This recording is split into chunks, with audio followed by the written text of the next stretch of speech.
വില്ലനീസം അതിഗംഭീര വില്ലനീസാണ്. 3 പ്രധാന വില്ലന്മാരെ ആണ് ഈ ഒരു ചലച്ചിത്രത്തിലുള്ളത്. അല്ലെങ്കിൽ അതിന്റെ ഒന്നാമത്തെ ആള് എടുത്തു പറയേണ്ടത് സെൽവരാഘവനെയാണ്. അയാള് വന്നിരിക്കുന്ന ഒരു രീതി, അയാളുടെ ഒരു ഓറയുണ്ട്. ഒരു വലിയൊരു ക്ലാനിനെ മാനേജ് ചെയ്യുന്ന ഒരു ഓറ അയാൾ കൊടുക്കുന്നുണ്ട്. അതേപോലെ തന്നെ അൽഫോൺസ് പുത്രൻ ഡയറക്ടറായിട്ട് നമ്മൾ കണ്ടിട്ടുണ്ട്. പക്ഷെ അൽഫോൺസ് പുത്രൻ ഒരു വില്ലനായിട്ട്, അയാളുടെ കഥാപാത്രത്തിന്റെ പേരും കിട്ടില്ല, സോഡാബാബു. ഈ സോഡാബാബുവിന് കൊടുത്തിരിക്കുന്ന ഒരു ബാക്ക്ഗ്രൗണ്ട് സ്കോർ ഉണ്ട്, സായി അഭ്യങ്കർ. അത് കേട്ടിട്ടൊക്കെ നമ്മളിങ്ങനെ ശരിക്കും നമ്മൾ രോമാഞ്ചടിക്കത്തില്ലേ, അത്രയും ഒരു ഫീല് നമുക്ക് സോഡാബാബുവിന് പ്രസന്റ് ചെയ്തിട്ടുണ്ട്. പിന്നെ പൂർണിമ ഇന്ദ്രജിത്ത് എനിക്ക് ഫസ്റ്റ് ഹാഫിലൊക്കെ പൂർണിമ ഇന്ദ്രജിത്തിന്റെ ഒരു സ്പേസ് എത്രത്തോളം ഉണ്ട് എന്നൊക്കെ എനിക്ക് ഭയങ്കര സംശയമായിരുന്നു.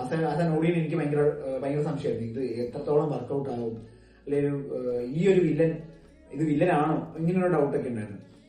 പക്ഷെ സെക്കൻഡ് ഹാഫ് വന്ന് ഇതിന്റെ ഒരു ക്ലൈമാക്സിനോട് അടുത്തെത്തി കഴിയുമ്പോൾ ഇവര് വഹിക്കുന്ന ഒരു റോളുണ്ട്. ഈ ഒരു ക്ലാഷ് ഉണ്ടാകുമ്പോൾ ഇവര് വഹിക്കുന്ന ഒരു റോളുണ്ട്.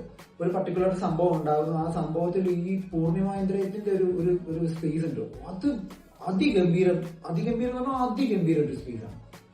പിന്നീട് നമുക്ക് എടുത്തു പറയാനുള്ള ഒരു അടുത്ത ആളെന്ന് വെച്ച് കഴിഞ്ഞാൽ ശിവ ഹരിഹരനും ജെക്സൺ ജോൺസൺ. ഇവരുടെ ഒരു ഫൈറ്റ് സീക്വൻസുകളുണ്ട്. എനിക്ക് തോന്നുന്നത് ഈ ശിവ ഹരിഹരനെ നമ്മൾ ആലപ്പുഴ ജിംഖാനയിലൊക്കെ കണ്ടിട്ടുണ്ട്.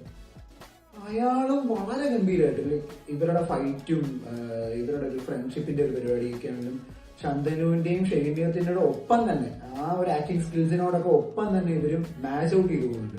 ശരിക്കും ഇതൊരു സ്പോർട്സ് ആക്ഷൻ ഡ്രാമ പരിപാടിയാണ്. ഇതിന്റെ ഫസ്റ്റ് ഹാഫ് ശരിക്കും ഭയങ്കര എൻഗേജിങ് ആയിട്ട് അടിപൊളിയായിട്ട് പോകുന്ന ഒരു ഫസ്റ്റ് ഹാഫാണ്. നമ്മൾ ഹുക്ക് ചെയ്യും, നമ്മളെ ഭയങ്കരമായിട്ട് ഹുക്ക് ചെയ്യും, നമ്മളെ ഒരു കോഴിത്തെരിപ്പിക്കുന്ന എഫക്റ്റ് ഒക്കെ ഒത്തിരി ഉള്ളൊരു ഫസ്റ്റ് ഹാഫ്.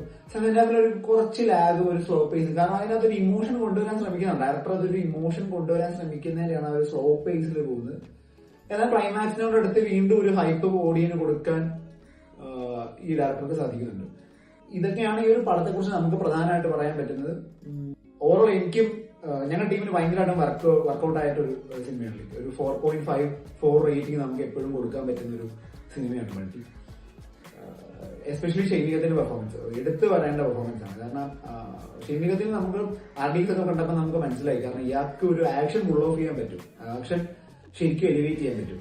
അപ്പൊ ഒരു ലോക്കൽ ബോയ് ഒക്കെ ആയിട്ട് വന്നു കഴിയുമ്പോൾ അയാളുടെ ഒരു പെർഫോമൻസ് ഭയങ്കര രസമാണ്. അപ്പം നിങ്ങൾ എല്ലാവരും കാണുക, ശരിക്കും ബൾട്ടിഫൈഡ് വഞ്ചന്റെ ബൾട്ടി.